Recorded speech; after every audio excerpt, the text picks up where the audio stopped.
Most men don't realize they're living in a cage until the door swings open. And when it does, when that moment of clarity hits like a freight train in the middle of the night, everything changes.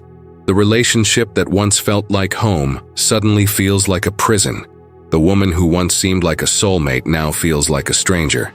And the future that was supposed to be secure now looks like a slow death. Carl Jung called this awakening individuation, the process of becoming who you truly are. But what he didn't tell you is that this awakening destroys relationships, not because men become cruel or selfish, but because they finally see the truth. They see the patterns, the manipulation, the subtle ways they've been molded into something they're not. And once you see it, you can't unsee it. This is why most relationships end when men wake up. Not with drama, not with screaming matches, but with a quiet realization that the life they're living isn't theirs.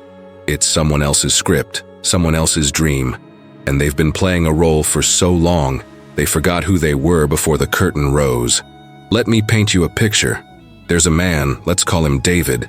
David is 35, married for 8 years, 2 kids, a mortgage, and a job that pays well enough to keep everyone comfortable. From the outside, David has it all. The American dream, right? But David wakes up every morning with a knot in his stomach. He goes through the motions, kisses his wife goodbye, drives to work, comes home, eats dinner, watches TV, goes to bed, and repeats. Every single day. And somewhere deep inside, beneath the layers of responsibility and routine, David feels like he's suffocating. He doesn't know why. He loves his wife, or at least he thinks he does. He loves his kids. That's not in question. But something is missing. Something fundamental. And then one day, it hits him. He's sitting in his car in the driveway, staring at the garage door, and he realizes that he doesn't recognize the man he's become. The dreams he had at 25 are dead. The passions he once had are buried under years of compromise. And the worst part? He can't remember when it happened. He can't pinpoint the exact moment he stopped being himself and started being what everyone else needed him to be. Jung understood this better than anyone. He wrote extensively about the shadow, that part of ourselves we repress to fit into society, to be acceptable, to be loved. And for men, the shadow is often buried deep in relationships. We're told from a young age that a successful man is one who provides, who sacrifices, who puts his family first. And there's nobility in that, no doubt. But what happens when that sacrifice becomes so complete that there's nothing left of the man who made it? What happens when you give so much of yourself that you disappear? Jung would say that the shadow demands recognition. It doesn't go away just because you ignore it.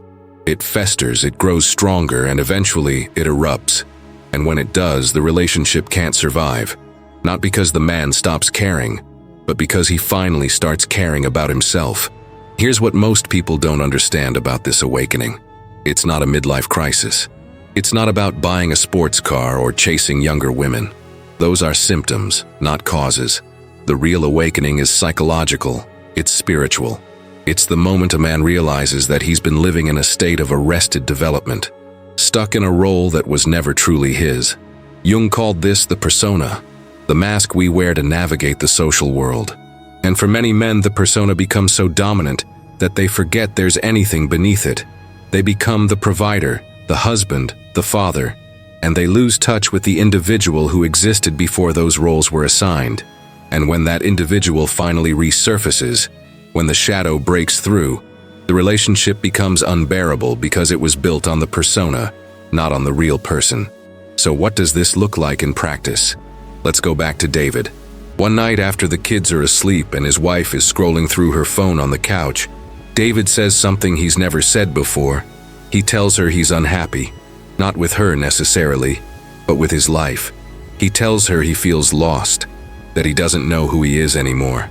And his wife, understandably, is confused. She looks at him like he's speaking a foreign language. Unhappy? But we have everything. We have a house.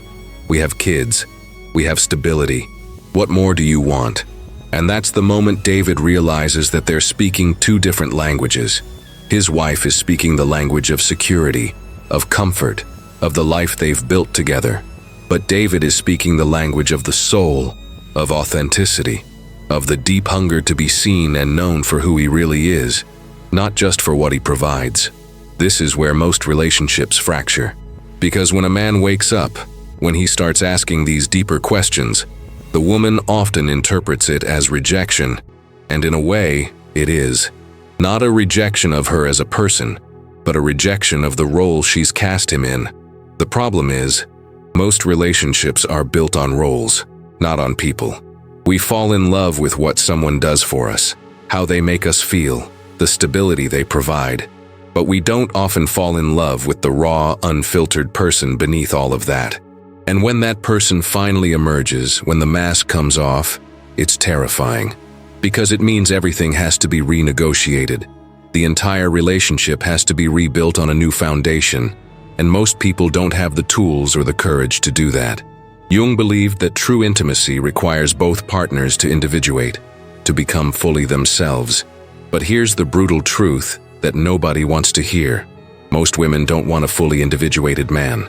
They want a man who is strong but not threatening, confident but not arrogant, successful but not absent, passionate but not unpredictable. They want a man who fits neatly into the life they've envisioned. And when a man starts to individuate, when he starts to reclaim the parts of himself he buried to make the relationship work, he becomes unpredictable. He becomes threatening, not physically, but existentially. Because his awakening forces her to question her own life, her own choices, her own buried desires. And most people will do anything to avoid that kind of self-examination. This is why relationships end when men wake up. It's not because men become selfish or cruel. It's because the relationship can no longer contain who they're becoming. The structure that once felt safe now feels suffocating. The compromises that once seemed reasonable now feel like betrayals of the self. And the woman who once felt like a partner now feels like a prison guard, even if she never intended to be one. This isn't about blame. It's not about pointing fingers or saying one person is right and the other is wrong. It's about recognizing a fundamental truth that our culture refuses to acknowledge. Most relationships are built on convenience, compatibility, and comfort. But individuation requires risk, authenticity, and the willingness to be uncomfortable. And those two things are almost always incompatible. Speaking of incompatible, I want to know something. What city are you watching this from right now? Drop it in the comments because I'm genuinely curious where this message is landing. Are you in New York, grinding through another day in the chaos? Los Angeles, chasing dreams under the California sun? Maybe you're in London, Tokyo, Sao Paulo, somewhere halfway across the world, wondering if these words hit the same way they do here. Let me know, because this conversation is bigger than borders, and I want to understand where you're coming from as we dive deeper into this. Now, let's talk about what happens after the awakening, because the story doesn't end with David's realization. That's just the beginning. Once a man wakes up, once he sees the cage for what it is, he has two choices. He can go back to sleep, shove the shadow back down, pretend he never had that moment of clarity, and continue living the life that's expected of him. Or he can step into the unknown, embrace the discomfort of individuation, and see where it leads. And here's the thing, most men choose the first option. They go back to sleep. Because waking up is terrifying. It means potentially losing everything: the marriage, the family, the financial security, the social status. It means being judged, being misunderstood, being labeled as selfish or having a crisis. And for many men, that price is too high. So they swallow the awakening. They numb themselves with work or alcohol or endless distraction, and they live the rest of their lives in quiet desperation. But some men, a rare few, choose the second path. They choose to stay awake. And this is where things get really interesting and really dangerous. Because a man who chooses individuation in the middle of a relationship that wasn't built for it becomes a force of nature. He stops apologizing for who he is. He stops shrinking himself to make others comfortable. He starts setting boundaries, pursuing his passions, saying no to things that don't align with his values. And all of this, every single bit of it, threatens the status quo. His wife feels it first. Suddenly, the man who used to defer to her on every decision is making choices on his own.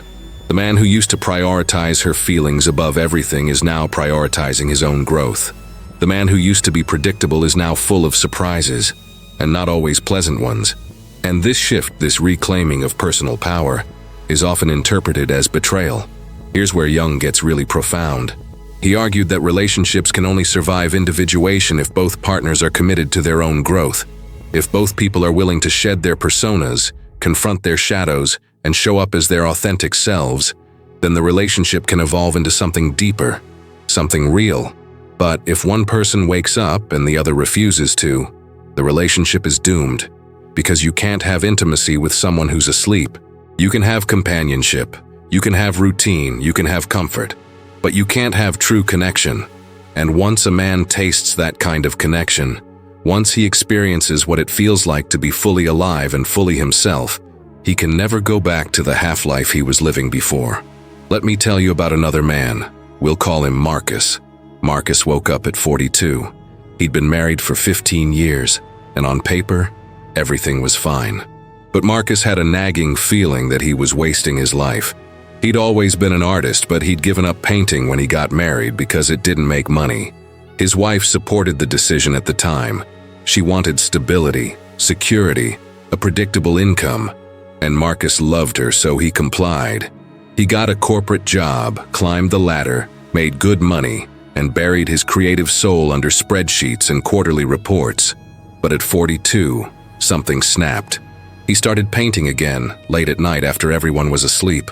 At first, it was just a hobby, a way to blow off steam. But then it became an obsession. He couldn't stop. Every free moment he was in his makeshift studio, covered in paint, losing himself in the work. And his wife hated it. Not because she didn't support his art, but because it changed him. He became distant, distracted, less available.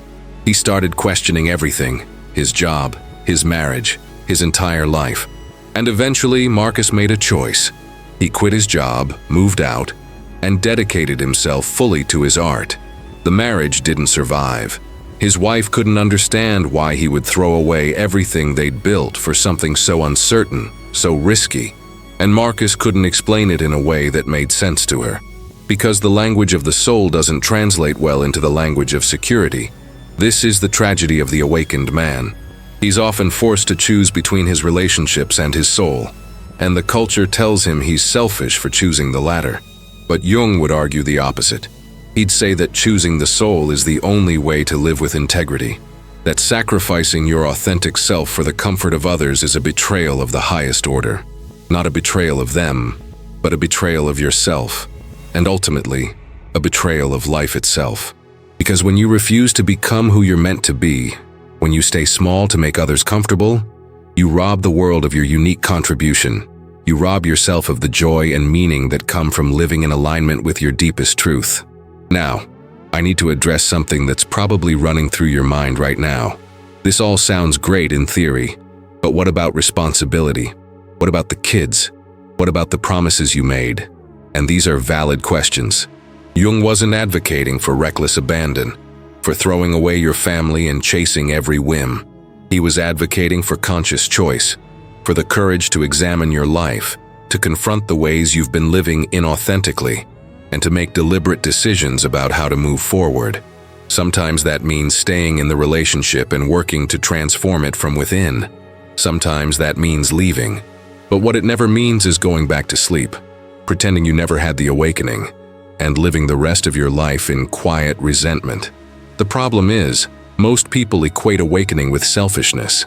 They see a man who starts prioritizing his own growth, and they label him as narcissistic, as having a midlife crisis, as abandoning his responsibilities. But that's a fundamental misunderstanding of what individuation actually is. Individuation isn't about being selfish, it's about being whole. It's about integrating all the parts of yourself that you've repressed or denied, including the parts that make you uncomfortable, that challenge your self-image, that demand more from you than you thought you were capable of giving. And yes, that process is disruptive. Yes, it's uncomfortable for everyone involved. But the alternative, staying fragmented, staying asleep, staying in a life that slowly kills your spirit, that's not noble. That's not sacrifice. That's just slow suicide. Let's talk about what this looks like for the women in these relationships. Because they're not villains in this story. They're often just as trapped as the men are, just in different cages. Many women build their entire identities around being partners, mothers, caregivers. They derive their sense of worth from how well they support their families, how smoothly they run their households, how much they sacrifice for others. And when a man wakes up and starts disrupting that system, it threatens her identity just as much as it threatens his. Because if he's no longer playing the role she's cast him in, who is she? If she's no longer the manager of his life, the keeper of his schedule, the one who makes sure everything runs smoothly, what's her purpose? This is the shadow side of traditional relationship dynamics. Both people become so enmeshed in their roles that they lose touch with themselves. And when one person starts to individuate, it forces the other to confront their own arrested development. Jung believed that the goal of life is to become conscious, to wake up from the dream of the persona and see reality as it actually is. But consciousness is painful. It requires you to see the ways you've been lying to yourself, the ways you've been complicit in your own imprisonment, the ways you've sacrificed your soul for approval, security, or love. And most people would rather stay asleep than face that pain. This is why relationships end when men wake up. Not because men are selfish, but because consciousness is contagious. When one person wakes up, they inevitably challenge everyone around them to wake up too. And most people resent that. They resent being forced to question their lives, their choices, their carefully constructed illusions of happiness and success. Here's another brutal truth. Most women don't actually want a conscious man. They say they do. They talk about wanting a partner who's deep, who's introspective, who's emotionally available. But what they really want is a man who's conscious enough to be emotionally supportive, but not so conscious that he starts questioning the entire structure of the relationship. They want a man who's awake enough to listen to their problems, but not so awake that he starts having problems of his own. Because a truly conscious man is unpredictable. He's dangerous. Not in a physical sense, but in an existential sense. He refuses to be controlled. He refuses to be molded. He refuses to be anything other than exactly who he is. And that level of authenticity is terrifying because it demands the same from everyone around him. David, the man we talked about earlier, eventually left his marriage. It took him 2 years from the moment of his awakening to the moment he walked out the door. 2 years of therapy, of arguments, of trying to explain something that couldn't be explained in words. 2 years of his wife begging him to go back to normal, to be the man she married, to stop asking these ridiculous questions and just be happy with what they had. But David couldn't. Because once you see the cage, you can't unsee it. And staying in it becomes more painful than leaving. The divorce was messy. His wife felt betrayed. His kids were confused. His friends took sides. Everyone had an opinion about what David should have done, how he should have handled it better, how he was throwing away a good thing. But David knew something they didn't. He knew that staying would have killed him. Not dramatically, not all at once, but slowly, day by day, until there was nothing left of the man he was supposed to be. Marcus, the artist, had a different experience. His awakening was more explosive, more immediate. He didn't spend years trying to make it work. Once he saw the truth, once he realized he'd been living someone else's life, he acted. And he paid a heavy price for it. He lost his marriage, his financial security, most of his friends. He spent years struggling as an artist, barely making ends meet, questioning whether he'd made the right choice. But here's what he told me when I asked him if he regretted it. He said, "I'd rather struggle as myself than succeed as someone I'm not." And that's the essence of individuation. It's not about achieving some external measure of success or happiness. It's about the internal alignment, the integrity that comes from living in accordance with your deepest truth. Now, I want to be very clear about something. This conversation is not about encouraging men to abandon their families or blow up their lives on a whim. It's about understanding the psychological dynamics at play when a man begins to individuate, and recognizing that most relationship structures are not designed to accommodate that growth.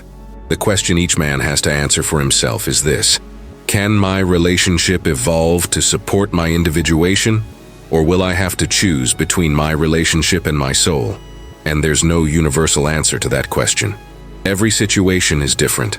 Some relationships can transform, can grow, can deepen through this process, but many can't.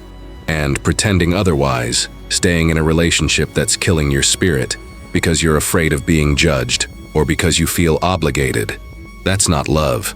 That's fear masquerading as duty. Jung spent much of his later life exploring the concept of the conjunctio, the sacred marriage between the masculine and feminine within the individual and between partners. He believed that true intimacy was only possible when both people had done the work of individuation, when both had confronted their shadows, integrated their personas, and shown up as whole, authentic beings. But he also acknowledged that this was rare, that most relationships operate at a much more superficial level, based on mutual need and convenience rather than genuine soul connection. And he didn't judge that. He understood that not everyone is called to the path of individuation, that some people are content with a more conventional life. But for those who are called, for those who wake up and can't go back to sleep, the conventional path becomes impossible. There's a scene in Jung's autobiography where he describes a moment of profound realization. He was sitting in his study looking out at the lake, and he suddenly understood that everything he'd been taught about success, about happiness, about what makes a good life, was wrong. Not wrong for everyone, but wrong for him. And in that moment, he made a commitment to himself. He would live according to his own inner truth, regardless of what anyone else thought, regardless of how much it cost him. And it did cost him. His relationship with Freud fell apart. His marriage became strained. Many of his colleagues thought he'd gone mad, but he stayed true to his path because he understood that the alternative, living in alignment with external expectations rather than internal truth, was a fate worse than death. This is what I want you to understand. When a man wakes up, when he begins to individuate, he's not being selfish. He's being courageous. He's choosing the harder path, the path that requires him to face his fears, to stand alone, to risk everything for the possibility of living with integrity. And yes, relationships often end in the process, not because the man stops caring, but because the relationship was built on a foundation that can't support his growth. And that's tragic, but it's also necessary, because trying to remain small, trying to fit back into a box you've outgrown, that doesn't serve anyone. Doesn't serve you, it doesn't serve your partner, and it doesn't serve your children who are watching and learning what it means to live an authentic life.